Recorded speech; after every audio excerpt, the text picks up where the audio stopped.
Bueno, ya está aquí con nosotros la ingeniera Verónica Gutiérrez. Ella yo la conocí en una aplicaciones de General Electric. Ella es especialista clínico en la línea Logic y líder en educación de ultrasonido en México. Ella nos hizo favor de adiestrarnos en un equipo que se compró en el hospital donde tengo el gusto de ejercer mi profesión. Y no, le ofrecí, le pedí que nos hiciera favor de compartirnos algo de su conocimiento sobre este método de diagnóstico que es la elastografía. Es un método que está ofreciendo mucha información en distintas áreas de la radiología, del ultrasonido. Y pues qué mejor que ella nos comparta sus conocimientos, experiencia y sobre todo las formas de optimizar esta técnica. Ingeniero Vero, muchísimas gracias por estar aquí. Bienvenida. Te dejo a cargo de la sesión. Te cedo el micrófono y la cámara. No sé si puedas compartir tu Mi pantalla. pantalla. A ver, ahí. Ya, dice General Ya, Electric. perfecto. Vale, pues muchísimas gracias, doctor, por la introducción. Como ya el doctor lo dijo, mi nombre es Verónica Gutiérrez y soy la especialista para la línea de Logic y soy la líder de educación de Ultrasonido México. Gracias por invitarme y pues el motivo de la sesión o el tema principal el que vamos a abordar el día de hoy es la parte de la astografía. Es un tema que realmente ha tenido mucho auge en los últimos años, aunque todavía tenemos por ahí algunas controversias por cómo vamos a reportar o qué nos viene a añadir la elastografía, pues nos generan muchas dudas, ¿no? Si mi equipo lo tiene, cómo puedo hacer el reporte, en qué áreas yo lo voy a poder utilizar. Entonces, bueno, pues mi función va a ser que el día de hoy ustedes puedan conocer los diferentes tipos de elastografía, cómo la vamos a poder aplicar e independientemente de la máquina que ustedes en este momento tengan, pues observen si puede ser una opción a crecimiento a futuro o si quieren en algún momento adquirir una nueva máquina que se den cuenta que es una tecnología que está en tendencia y que les va a venir a dar ese parteaguas de un nuevo diagnóstico hacia el paciente. Entonces, siéntanse en la confianza de abrir el micrófono, de escribir en el chat. ¿Tienen alguna duda? Yo estoy aquí para poderla resolver. Sin más por el momento, entonces, bueno, vamos a empezar. Mi agenda del día de hoy es que hablemos un poco de la elastografía strain, de la elastografía, además que toquemos algo de la adquisición de la elastografía, porque aunque van a existir como tal dos métodos elastográficos, nosotros la forma en la que lo vamos a aplicar es diferente. Los órganos o las estructuras que nosotros vamos a visualizar, incluso la técnica también es distinta. Por eso es muy importante que nosotros identifiquemos qué tipo de elastografía tiene nuestra máquina. Y vamos a adentrarnos entonces a qué es elastografía. Y para esto, nosotros vamos a dividir principalmente la elastografía en dos. Y si yo me pongo a pensar o a decir qué es elastografía, va a ser un método que nos va a permitir medir la elasticidad de un tejido. Y la elasticidad lo que nos va a dar es una característica como tal del tejido. Siempre que inicie una charla, mi parte más puntual es que nunca debemos de considerar la elastografía como un método por sí solo para poder diagnosticar al paciente. Simplemente viene a ser un punto extra que nos va a brindar más herramientas para poder dar un mejor diagnóstico, pero siempre tiene que ir acompañado de métodos de imagen, de la clínica, incluso de la misma imagen en modo B. Entonces, la elastografía lo que hace es que nos va a ayudar a medir la elasticidad de un tejido. Para ello se va a dividir principalmente en dos. Y va a ser la elastografía strain, la cual la conocemos como elastografía de esfuerzo, elastografía de compresión, dependiendo la literatura y el equipo que yo tenga. Y esta, a su vez, se va a subdividir en la cualitativa y semi-cuantitativa. ¿Y por qué le llamamos cualitativa? Porque mediante una escala de color nos va a mostrar las características del tejido y semi-cuantitativa porque nos permite tener una relación, es decir, hacer la referencia a qué tan duro es un tejido comparado con el otro. Y con ella vamos a tener diferentes métodos de poderla llevar a cabo. Una va a ser mecánica, que es con el movimiento del transductor, unas pequeñas pulsaciones sobre el tejido. Otra va a ser la parte fisiológica, que va a ser la respiración. Como para este tipo de elastografía necesitamos una fuerza externa que deforme el tejido, nosotros lo vamos a poder hacer mediante mecánico, movimiento de transductor, fisiológico por la respiración del paciente o el ultrasonido push-pulse. Y es que hay algunos equipos que lo que hacen es que mandan esa onda directamente a un pulso y esto hace que se deforme el tejido. La siguiente forma de poder dividir la elastografía es la elastografía shear wave, que la conocemos como onda de cizallamiento, transversal, onda de corte, onda S, y la cual es cuantitativa. Es decir, que ya nos va a dar como tal un valor que puede ser expresado tanto en kilopascales como en metros sobre segundos. Y esta la vamos a dividir ya sea mediante ultrasonido, que va a ser 2D shear wave, es decir, que en tiempo real yo tengo mi imagen de ultrasonido superpuesto de una caja de color que me va a indicar la dureza del mismo. La point shear wave, que manda un punto en una zona en específico, y la parte mecánica, que es la resonancia magnética o la elastografía transitoria. ¿Y a qué le conocemos la elastografía transitoria? Que es FibroScan. Realmente, digamos, por decir competidor, es FibroScan. Y es porque el médico tratante, el hepatólogo, el gastro, el médico internista está muy familiarizado con el término FibroScan. Es como si yo en este momento llegara con ustedes y les dijera, ¿me haces por favor un estudio de un General Electric? Estoy hablando de la marca. El estudio como tal se llama elastografía. Desafortunadamente, el médico tratante está tan acostumbrado con este término que entonces va a llegar a su gabinete a pedir un estudio de FibroScan porque el médico así se lo va a referir. Entonces, siempre es muy importante que cuando yo esté haciendo la parte de cuantitativa, sobre todo para la parte hepática, que ya veremos que es como su principal punto de ataque, va a pedir siempre que se haga un FibroScan, pero realmente estamos hablando de una elastografía. En términos coloquiales, ¿cómo voy a describir la elastografía? Y es que, por ejemplo, hoy yo voy a decir que hace calor. Eso estaríamos hablando de la elastografía cualitativa. Semicuantitativa es porque yo voy a decir, hoy hace más calor que ayer. Estoy haciendo una comparación. Pero si yo digo, hoy hace calor más que ayer 5 grados, estaría hablando de la elastografía cuantitativa, porque ya como tal le puse un número. Pero las tres submodalidades, cualitativa, semicuantitativa y cuantitativa, lo que nos van a decir es qué tan rígido o tan elástico es su tejido. ¿Y para qué nos va a servir la elastografía? Primero, ayuda a detectar tejidos anormales a la rigidez en relación con el tejido circundante. Aunque la elastografía no lo vamos a utilizar como un método, lo que vamos a hacer es que, no sé si me escuchan bien, ok. Lo que vamos a hacer es que nos va a permitir decir si el tejido está presentando algunas características de dureza. Además, nos va a permitir, ¿y qué pasaba?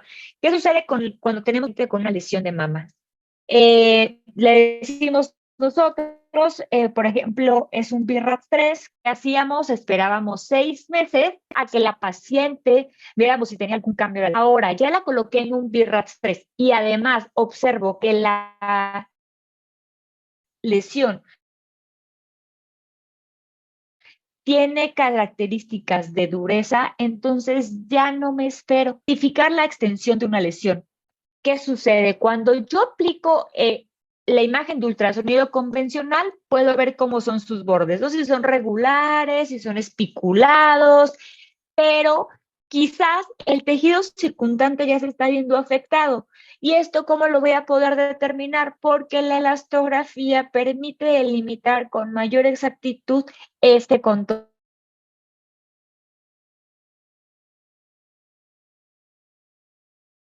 doctor.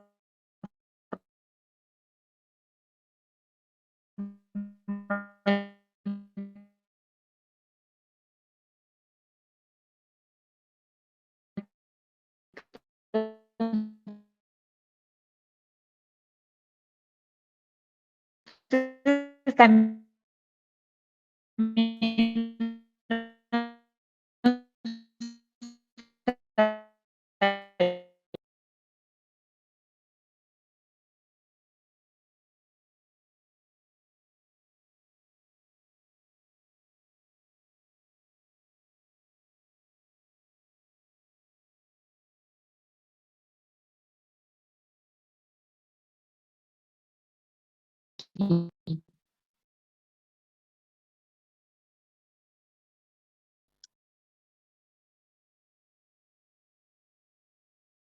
¿alguien me puede indicar si se ve mi presentación?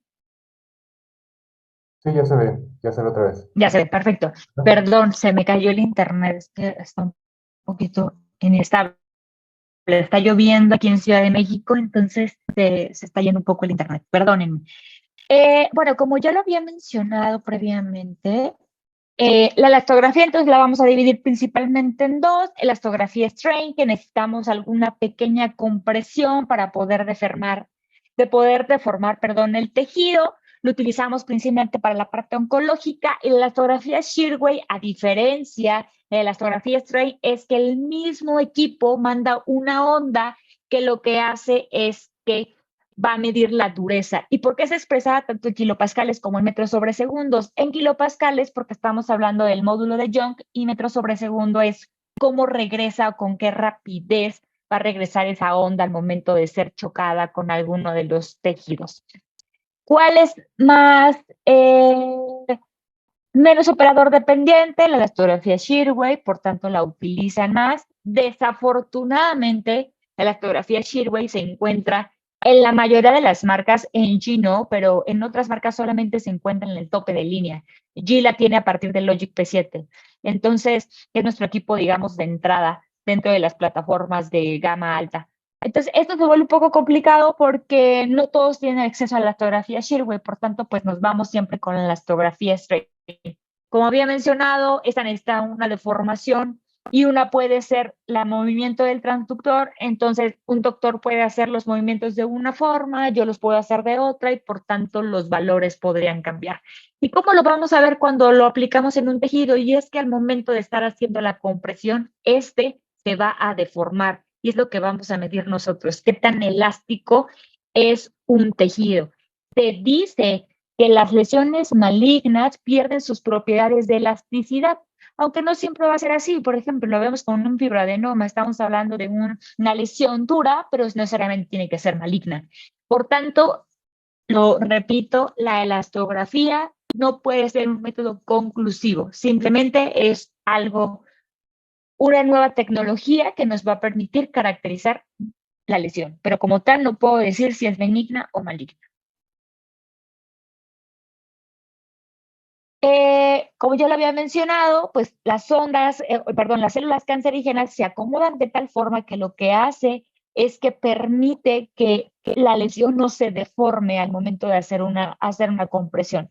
Por tanto, podríamos nosotros determinar, pues quizás las características como tal de la lesión. Sin embargo, pues también nos vamos a ver afectados por la respiración de la paciente, las características de la misma. Incluso yo me he dado cuenta que cuando la paciente viene nerviosa, esta se ve afectada también porque como que la respiración la hace más agitada y entonces mueve más el transductor y esto podría hacer que tuviera no la elasticidad correcta. ¿Qué recomiendo también?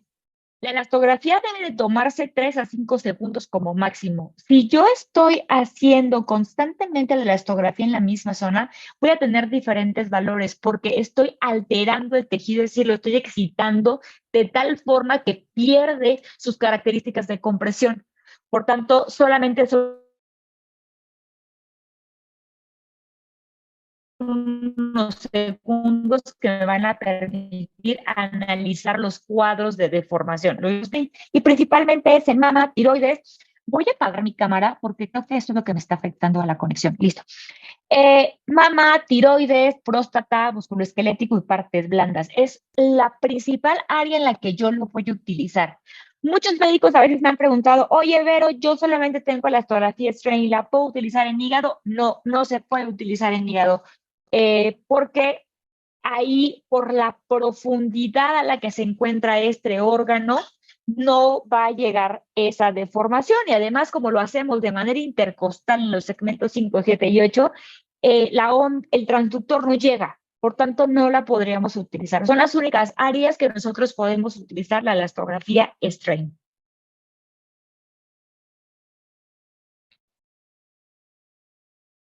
Nuestros equipos, y dependiendo, como lo mencioné en el inicio, la máquina que ustedes tengan, les va a permitir a ustedes verificar que lo que están haciendo es correcto. ¿Y cómo lo voy a ver?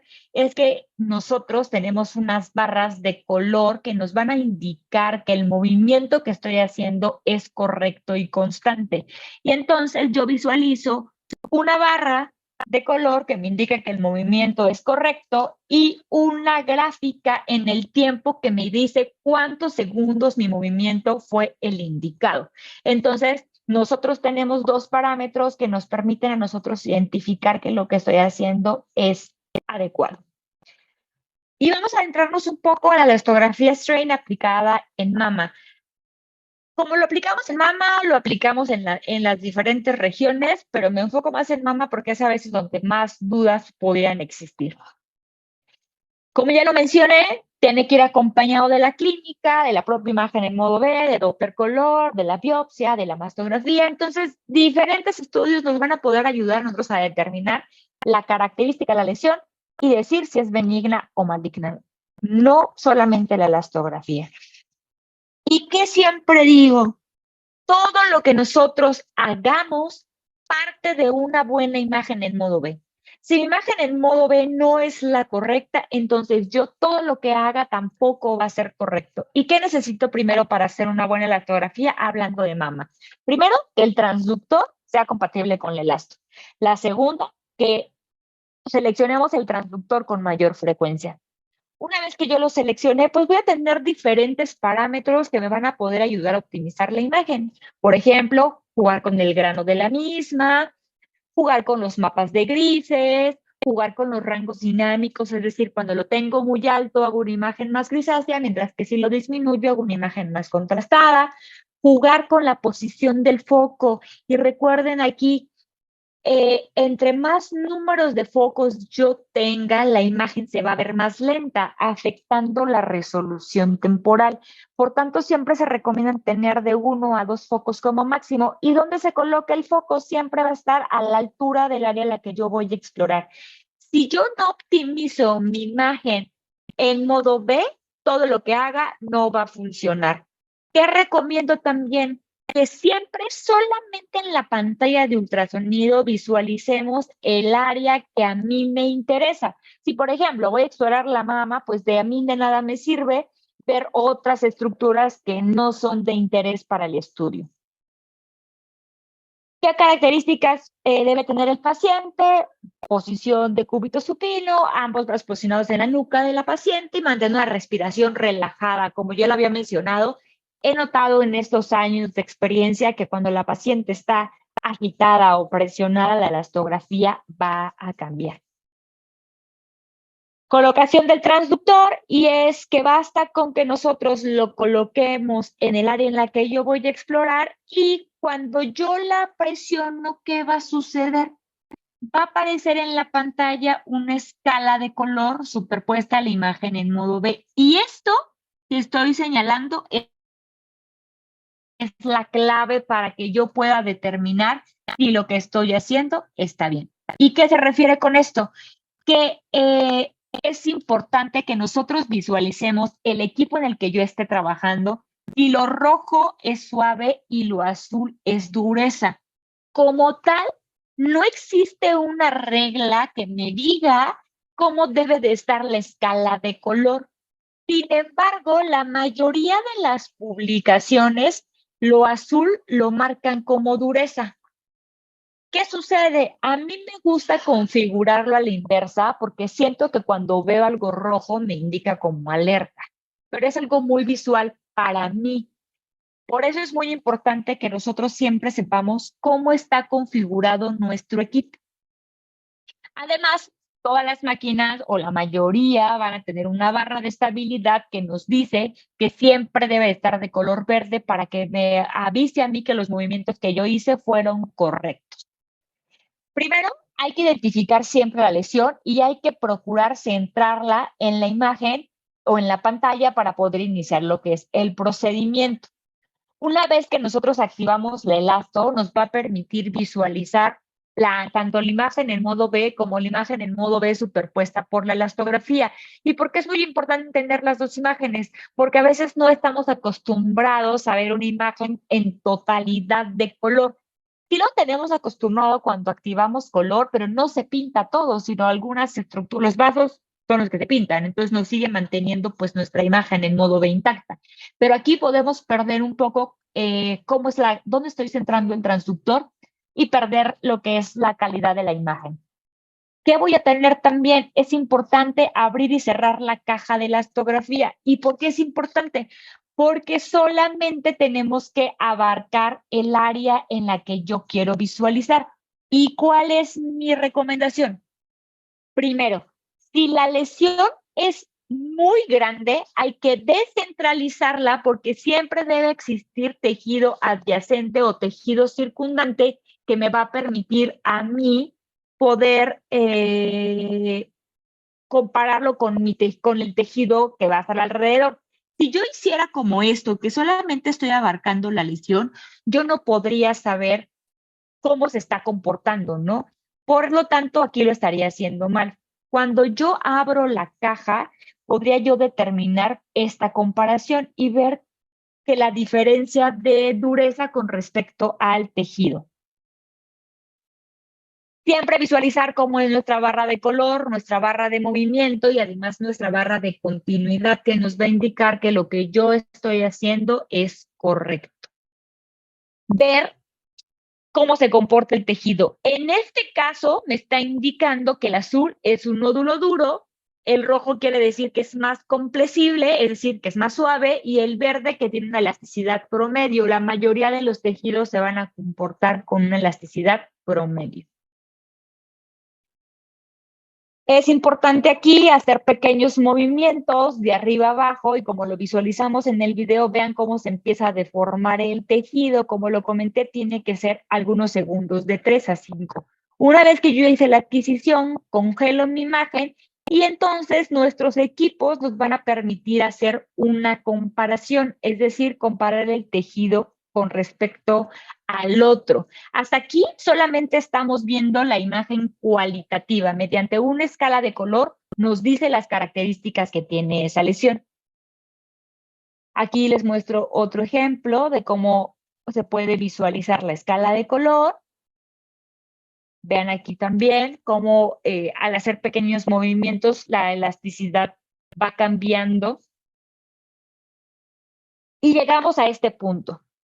Muchos médicos siempre me preguntan, oye, Vero, dame valores de corte, ¿cómo puedo determinar si la lesión es benigna o maligna? No, no existe como tal, pero tenemos, los profesores bueno hicieron esta tabla, la tabla de Sukuba, la cual, de acuerdo a cómo se pinta esta lesión, nos va a permitir asignarle un score, donde uno nos indica que es una elasticidad homogénea y se va a mostrar de color verde, mientras que le vamos a dar un porcentaje o un valor de 5 cuando esta no tiene elasticidad y que además el contorno se pinta también como si fuera una lesión dura. Entonces, es así como los profesores, bueno, le asignaron un score de acuerdo a las características de la imagen.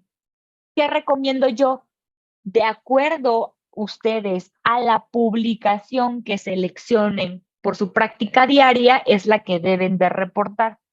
Yo estoy acostumbrada a compartir esta tabla, pero existen muchísimas publicaciones y de acuerdo a lo que ustedes hagan constantemente o al tipo de paciente, podrían seleccionar una tabla. que es importante que al momento de reportar siempre digan bajo qué se están basando para poder asignarle este score.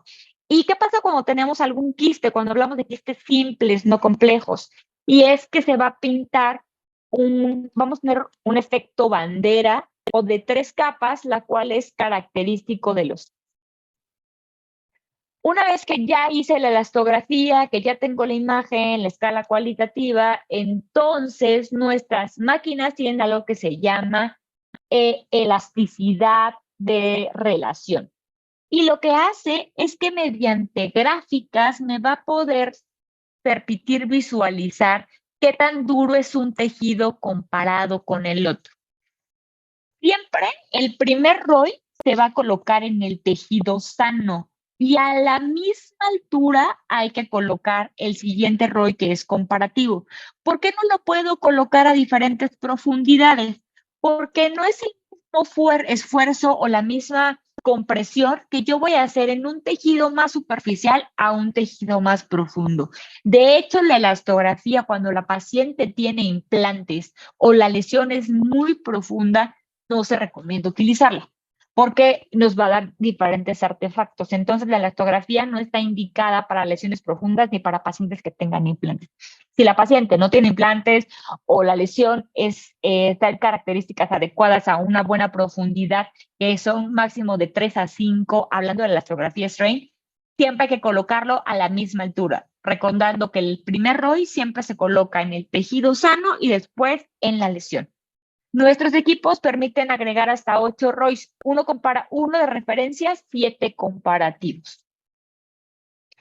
Además, nos van a permitir a nosotros, mediante esta gráfica, decir qué tan duro es un tejido comparado con el otro. Y si yo veo aquí, me dice que este color amarillo, que es mi tejido sano, es 1, mientras que el que está alrededor o la lesión es 0.6. Es decir, que es más suave que mi tejido sano. Entonces yo puedo determinar ahí que es incluso más elástico que el tejido más abundante. Nuestros equipos también permiten hacer estos ROIs de manera mano alzada y sirve mucho para aquellas lesiones que no son regulares. Y entonces lo que hace es que nos va a permitir como dibujarla para poder abarcar toda la lesión y poder determinar cómo se está comportando. ¿Cómo se hace esto? Es que mediante una división compara las diferentes lesiones que nosotros hemos de encontrar y va a poder sacar un promedio. Entonces, esto es lo que hace la elastografía. Aquí, por ejemplo, les muestro algunas lesiones. Es importante siempre ver cómo está la gráfica de color para saber si es duro o está comportando con características de dureza, con características de suavidad. Aquí podemos observar igual otra imagen en mama. Vean aquí el efecto que yo les decía, de efecto bandera, que da como esta capa tricolor. Y vean aquí, voy a regresarme a esta imagen. En esta me dice que la barra, que lo rojo es suavidad y lo azul es dureza. Si yo me hubiera quedado con esta referencia, yo diría que, aunque por imagen el modo B es muy clara, ¿no? Que es dura, pero yo hubiera dicho que por la elasticidad esto es blando. Pero vean aquí como en esta imagen la barra cambió. Lo rojo es duro y lo azul es blando. Entonces, siempre, por favor, visualicen cómo tienen configurado su máquina. Si tienen máquina de G, yo les puedo decir cómo hacer la configuración para que lo puedan visualizar o lo puedan intercambiar. Si es con otra marca, pues tendrían que escribir al proveedor para que sepan ustedes cómo están haciendo la elastografía o más bien cómo es que está configurada la máquina para saber esta escala de color.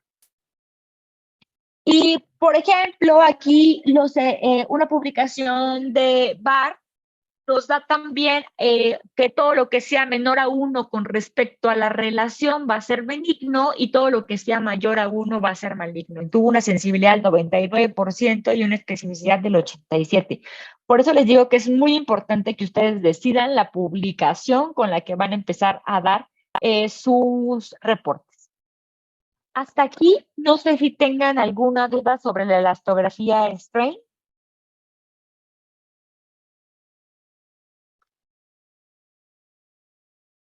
Ok, creo que no. Vale, entonces vamos a la parte de la elastografía hepática. Y esta, sin duda, es el estudio que le viene a dar a cada uno de ustedes un punto extra, porque cada vez lo están utilizando más, los pacientes lo están solicitando más y sobre todo que es un estudio que no es barato. Aproximadamente hice un estudio de mercado el año pasado y es un estudio que se puede cobrar entre 3,500 a 4,500 pesos, obviamente dependiendo la zona, pero más o menos eso es lo que cuesta. Y bueno, ¿qué es lo que nosotros buscamos? Es más allá de poder determinar el grado de fibrosis de los pacientes, es darle seguimiento a los tratamientos.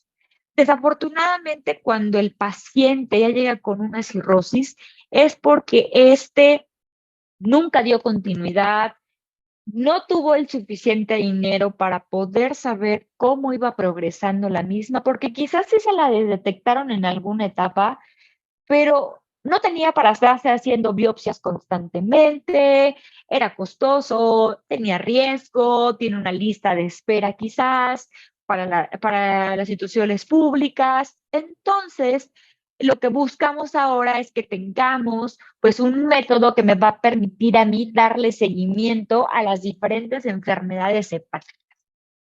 Y si yo hablo de un consenso, es que se dice que se registraron 26,810 defunciones por cirrosis hepática en México, en la cual 6,332 de ellas fueron mujeres y 20,478 fueron hombres. Entonces, vean pues la cantidad de pacientes, ¿no?, que estamos teniendo con respecto a cirrosis hepática en México. ¿Y cuál es el flujo de trabajo? No de trabajo, perdón, el flujo de esta enfermedad. Y es que se va a diagnosticar la enfermedad, y un historial clínica, una exploración, después le hacen pruebas de función hepática, le hacen un ultrasonido Doppler y entonces el paciente o llega de gravedad al hospital o está en una biopsia. Tuve la oportunidad hace, no me recuerdo, 6, 7 años, de estar en un protocolo con una hepatóloga que era la transplantóloga en ese momento del 20 de noviembre del hospital aquí en la Ciudad de México. Y desafortunadamente los pacientes que llegaban con nosotros eran pacientes que ya en una etapa demasiado tardía, o sea, que ya solamente estaban para hacer un trasplante. No había como tal otra forma de poderlos llevar a un tratamiento. O sea, ya era un paciente que necesitaba el trasplante. Y era porque nunca se les daba como el diagnóstico como tal, o sea, el oportuno. Eh, con ella, ¿qué hicimos? Ella antes de conocerme o antes de conocer la parte del ultrasonido con la parte de las biopsias, era que todo paciente llegaba a la farmacéutica y le decía, ok, yo tengo este medicamento para pacientes con F3 y todo el mundo se biopsiaba, ¿no? Ella decía, oiga, voy a hacer un protocolo, ¿quién se quiere biopsiar? Entonces todos los pacientes se biopsiaban, mandaban todas las biopsias y a lo mejor de las 20 que mandaban, solamente le recibían 3 porque era un medicamento para pacientes con F3. Cuando empezamos a hacer los estudios con el ultrasonido, la farmacéutica nos decía, quiero pacientes con este grado de fibrosis, los hacíamos en el consultorio, ya veíamos que era un paciente F2 o F3, de acuerdo a lo que nos pedían, y entonces eran los únicos que biopsiábamos. Se ganó en ese año un premio a nivel mundial del primer lugar, porque pacientes que fueron seleccionados fueron que los que entraron al protocolo, y era porque previamente a hacer la biopsia ya teníamos una elección correcta de los pacientes. ¿Y cómo son las enfermedades o la progresión de esas enfermedades crónicas del hígado? Y es que esta progresión pues se va a dar en diferentes etapas, el cual primero empezamos con una esteatosis, después se vuelve en una enfermedad ya crónica como NASH inal, donde empieza a existir como tal ya una cicatrización del hígado. Y entonces pasamos a una escala que la conocemos como la escala de Metavit, que va de F0 a F4, donde F0 es un paciente sano, mientras que F4 estaríamos hablando de un paciente que ya tiene un grado de cirrosis. ¿Qué nos va a ayudar en la elastografía Shirway? A que una vez que yo ya determiné el grado de fibrosis del paciente, puedo darle un seguimiento o sobre todo es muy importante para esos pacientes que tienen F3, porque podemos dar un diagnóstico y un tratamiento oportuno para que ese paciente no llegue a ser F4, o sea, no llegue a ser un paciente cirrótico. Además, la elastografía nos va a permitir aplicarla en un hígado trasplantado, un hepatocarcinoma o también cuando ya tienen hipertensión portal. Entonces observamos que la elastografía tiene diferentes usos en la parte hepática. ¿Qué sucede? Y es que ahora también tenemos la parte de esteratosis, ¿no? Existen, incluso ahora ya también G lo tiene, que ya nos permite como tal cuantificar la grasa. Tenemos un sistema que se llama UGAP que permite ver cómo es la atenuación del sonido entre más graso es el hígado. Ya nos da como tal un valor. Antes, ¿cómo lo hacíamos? De manera subjetiva, mediante una imagen en modo B, yo podía comparar el hígado, ¿no? Hacer una relación hepatorrenal y determinar, pues, qué tan graso era. Desafortunadamente nos veíamos un poquito limitados porque si el paciente, digo, el médico por alguna razón su optimización de imagen no la hacía de forma adecuada, pues entonces se venían alterados lo que son los valores. ¿Y quiénes van a ser los encargados de las enfermedades hepáticas? Pues el hepatólogo, el gastro, el médico internista y el infectólogo. Es aquí donde nosotros tenemos la oportunidad de hacer alianza con estos médicos y nos empiezan a referir cada vez más pacientes. Aunque existen diferentes enfermedades que atacan el hígado, principalmente la que vamos a tener en la mira va a ser la hepatitis crónica por virus de la hepatitis C, porque es donde más padecimiento o un mal número de pacientes son los que vamos a tener. Eso no indica que las otras no sean importantes, pero es aquí donde existen más estudios y más publicaciones. ¿Y qué es lo que se buscó? Es que el hígado está constantemente dañado por distintas patologías que van a formar cicatrices, lo que hace que disminuya su función. Este órgano va a poder trabajar por muchos años hasta que un día deja de funcionar. Imagínense que puede tardar hasta 50 años, ¿no? Entonces, veamos cómo va siendo la progresión del paciente. O yo puedo tener un grado de fibrosis cero y puedo pasar años hasta que desarrolle la cirrosis o puede ser incluso en poco tiempo. ¿Qué es lo que viene a dar la elastografía? Primero, es una herramienta más fácil, más rápida, más segura, no es invasiva, es una alternativa a la biopsia, aunque la biopsia va a seguir siendo el gold standard, pero cada vez los métodos o los tratamientos antivirales duran menos tiempo. En la actualidad son 3 meses. El paciente no va a someterse mes con mes a una biopsia. Por tanto, este método se vuelve una forma efectiva y segura de estarlo monitoreando de acuerdo al tratamiento que lo vamos a someter. Es una herramienta validada porque tiene muchísimas publicaciones a través del mundo que nos va a permitir darle como tal una estadificación o una puntuación para determinar qué grado de fibrosis tiene el paciente. Es un método que permite dar seguimiento a las evaluaciones y a los tratamientos y además que es un método menos costoso para el paciente, proporciona un buen reembolso de inversión para nosotros. Es mucho más, o sea, digo, 3,400 pesos también no es barato, pero si lo comparo con una biopsia, el riesgo que va a correr, pues diríamos que esa diferencia económica sí es significativa. Y bueno, lo había mencionado, cada vez estos tratamientos antivirales tienen una mejor eficacia, duran menos tiempo y necesitamos un método que me permita a mí que yo pueda darle seguimiento a mi paciente y ver si está mejorando o no, si el método que yo estoy utilizando es el adecuado. ¿Qué sucede? No son baratos los tratamientos antivirales, ¿no? Entonces, imagínense que por alguna razón yo le estoy sometiendo a tratamiento y dejo que termine y nunca le di seguimiento, pues no era el tratamiento adecuado para ese paciente. Y entonces, como no le di el seguimiento, no pude hacer algún cambio durante el tratamiento, ¿no? Durante esta evaluación. ¿Qué nos va a permitir nuestro equipo? Y es que mediante una escala de color nos va a decir, igual como lo vimos en la astografía Strain, qué tan duro o tan blando es el hígado, mediante una escala de color muy simple y además nos va a permitir visualizar los resultados de manera cuantitativa, que nos va a dar, es decir, un valor como tal. ¿Y cómo hacemos el estudio de la astografía? que es aquí lo importante para nosotros. Lo hacemos en los segmentos 5, 7 y 8 del hígado, principalmente en el 8. Se le pide al paciente 8 horas de ayuno, posición supina, lo podemos colocar un poco oblicuo de manera de abducción completa. El ROI o esa caja de color que ustedes visualizaron debe de colocarse de 1 a 2 centímetros debajo de la cápsula. Ya lo había mencionado en los segmentos 5, 7 y 8. Hay que entrar de manera intercostal, no hay que presionar tanto. Sin embargo, las mismas costillas detienen el transductor, por tanto no va a afectar el resultado.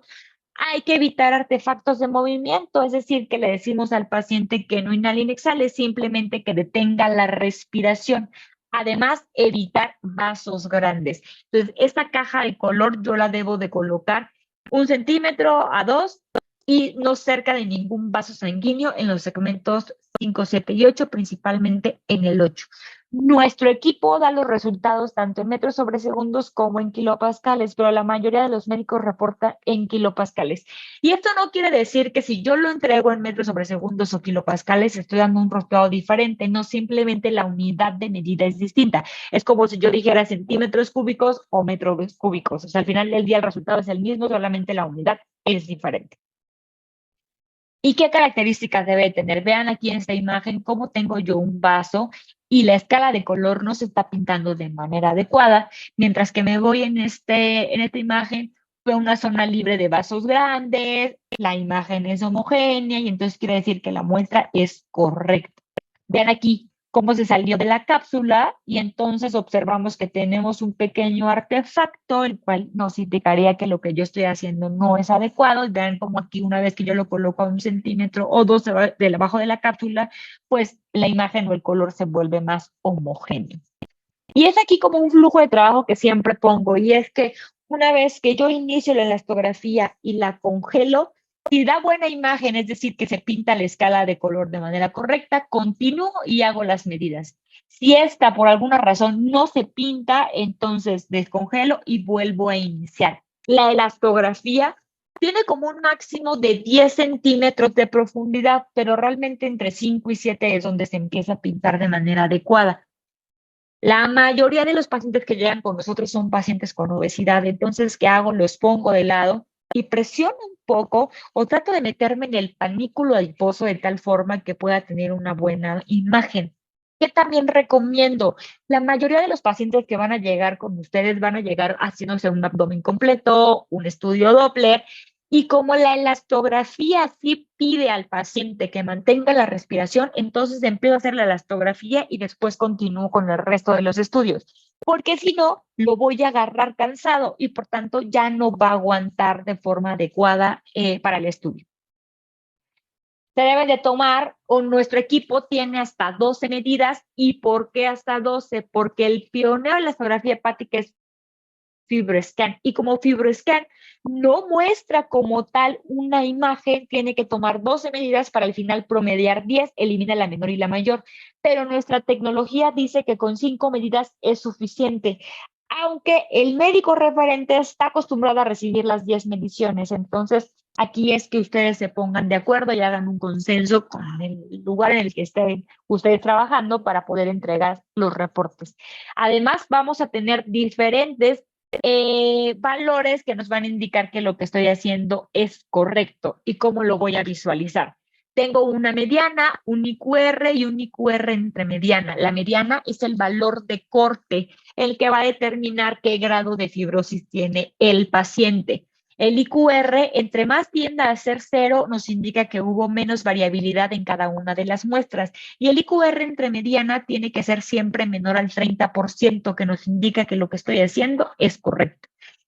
¿Y yo cómo voy a poder decirle a mi médico en qué grado de fibrosis se encuentra el paciente? Y es que, por ejemplo, en esta tabla de nuestro equipo Logic E9, es que si el paciente está entre estos valores, le voy a asignar un F1. Supongamos que el paciente tiene 12 kilopascales, estaríamos hablando que es un paciente cirrótico.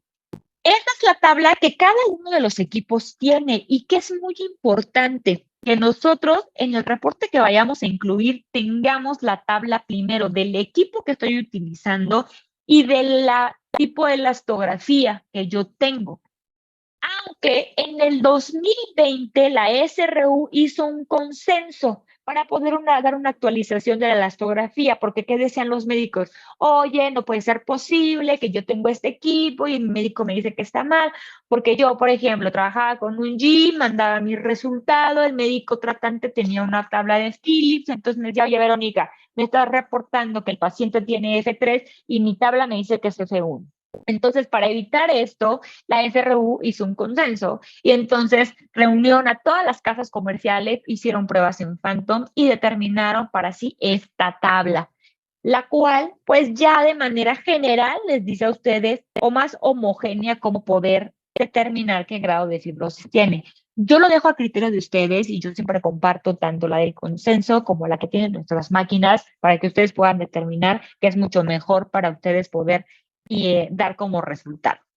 Además, es muy importante, siempre me preguntan, oye, Vero, ¿cómo hago el reporte? Y es que en esta publicación del consenso de la SRU dan un ejemplo de cómo deben de hacer el reporte y qué debemos de incluir en el reporte. El tipo de elastografía, veíamos que puede ser point shearway, que puede ser 2 de shearway.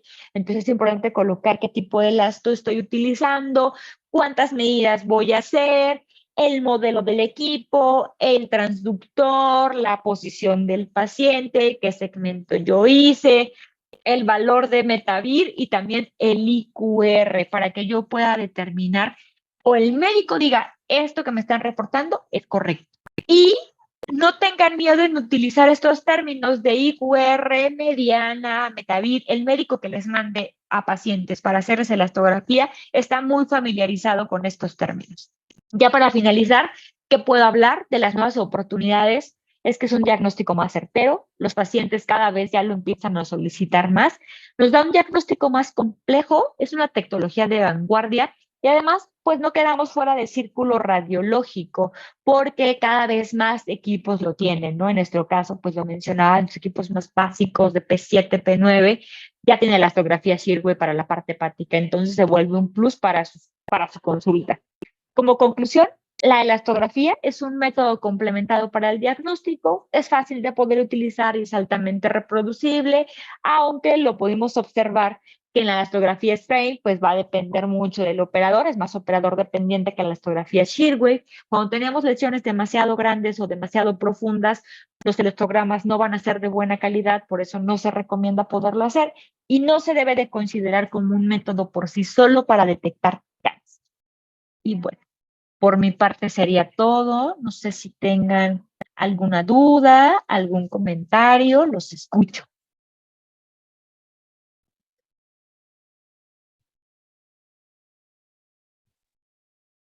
Pero muchas gracias por tu presentación, súper interesante como siempre. Yo tengo una duda.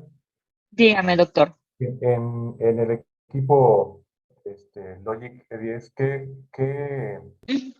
¿qué medida consideraríamos como una cifra normal en un paciente sano? ¿2 a 3 kilopascales? Más o menos es menor de 5 kilopascales, de 5, no recuerdo si de 5 a 6 de kilopascales, menor a 6 kilopascales es un paciente sano. Menor a 6, ya consideramos que está bien, es normal. Está bien.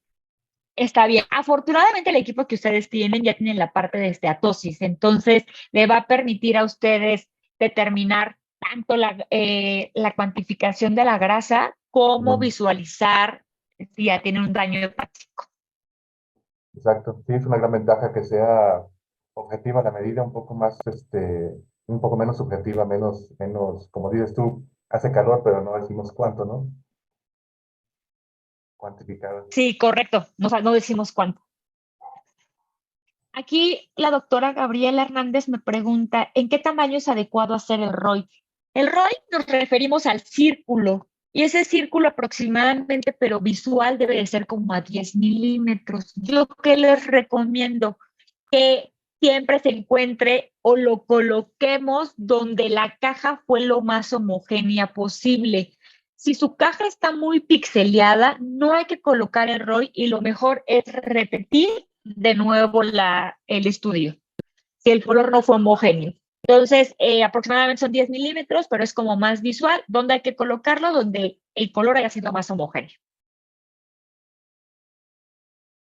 Por aquí me están pidiendo mi correo. Lo voy a anotar para que cualquier duda que necesiten o algo que yo pueda compartirles de publicaciones, con todo gusto. Y les voy a dejar, ay, doctor, es que no me sé mi número telefónico. Creo que usted lo tiene, entonces Sí, se lo puede pasar a todos. lo Se comparto lo voy ahorita a con todo agradecer. gusto. Sí, Sí, porque no me lo sé, perdónenme, no me lo sé.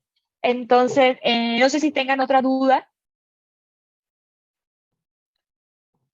¿alguna pregunta, comentario? La verdad es que fue una charla muy completa, muy llevada, muy lógica y de una forma muy amigable. Muchas gracias, Vero. No sé si hay alguna otra pregunta, algún comentario. Sí, aquí me están preguntando. Supongo que la aplicación para próstata es solo transrectal. Correcto, porque como lo mencionaba, solamente la elastografía Shearwave es para hígado y como si lo hacemos suprapúbico, tiene que pasar por varias estructuras. Entonces decíamos que la elastografía no funciona en áreas muy profundas, entonces solamente hay que hacerlo de manera transrectal. Ya algunas máquinas lo tienen tanto elastografía strain como elastografía shearwave, entonces ya pueden obtener tanto los resultados cualitativos como cuantitativos, pero sí, solamente es en la parte transrectal.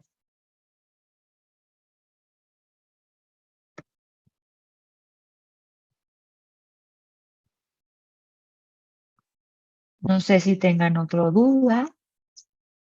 ¿Algún tip en los pacientes con ascitis, por favor? Bueno, ¿qué sucede con los pacientes que tienen ascitis? Realmente ya sería como cuando ya es una ascitis severa, ya es una contraindicación hacer elastografía, ¿saben? Porque realmente ya sabemos que ese paciente es F4. ¿Qué es lo que están haciendo ahora? Es que aplican la elastografía en el vaso. Cuando nosotros estamos hablando de un paciente F4 por cirrosis, va a existir una escala que se le conoce como la escala de Child-Pugh. Y esta se divide F4A, F4B y F4C. Y entonces, ¿qué dicen ahí? Ah, el paciente tiene ascitis, tiene esplenomegalia, tiene hipertensión portal. Y entonces lo van colocando en, ok, es F4, pero qué tan mal está el paciente, ¿no? Entonces, lo que hacen ahora es que más allá de aplicarla en el hígado, lo utilizan en el vaso, que aproximadamente la dureza del hígado es de 15 kilopascales, para saber entonces si la enfermedad está haciendo un progreso. Valor normal de vaso, 15 kilopascales aproximadamente. ¿Por qué digo aproximadamente? Porque también acuérdense que va a impactar mucho la altura del paciente, las características del mismo, pero más o menos son 15 kilopascales. Sí, yo lo que voy a hacer es compartirle al doctor unas publicaciones donde ustedes van a poder ahí visualizar lo que les comento del vaso, que ya es donde más lo están utilizando, porque ya cuando un paciente tiene ascitis ya es una contraindicación. Porque, ¿qué sucede? Si decíamos que la elastografía viaja como un máximo de 5 centímetros, imagínense entonces el panículo más aparte el líquido que ya tiene y luego el hígado, entonces esto hace que la onda de Shearwave se atenúe y entonces ya no va a dar una buena lectura, ¿ok? Y además, ¿qué sucede? Cuando tienen ascitis severa, el hígado ya está, pues digamos, volando, entonces ya por más que el paciente mantenga la respiración, no lo va a poder, no vamos a detener el movimiento del hígado.